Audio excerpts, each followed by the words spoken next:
बदकिस्मती ये है कि नवाज शरीफ और मुस्लिम लीग नून का मुकाबला एक ऐसे शख्स से है जो शैतान भी है और घटिया भी है। तो मैं ये कहना चाहती हूं कि सारा पाकिस्तान यूथिए नहीं है।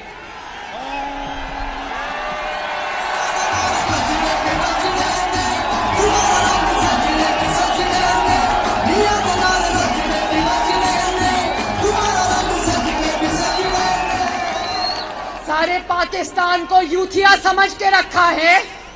इंशाअल्लाह ताला मुल्क की मईशत बेहतरी की तरफ जा रही है। शहबाज शरीफ साहब की मेहनत रंग लाएगी इंशाअल्लाह ताला। बहुत जल्द ये पाकिस्तान की मईशत को दोबारा ट्रैक पे डालने में हम इंशाअल्लाह ताला कामयाब हो जाएंगे।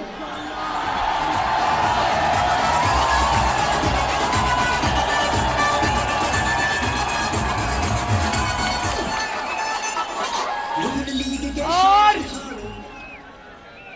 एक मैसेज मैं और दे दूं कि मैंने पहले कहा था कि तबाही खान इंशाअल्लाह ताला शिकस्त इसका मुकद्दर है और इसकी दोबारा इक्तदार में आने की ख्वाहिश अब मनो मिट्टी के नीचे दब के रहेगी इंशाअल्लाह।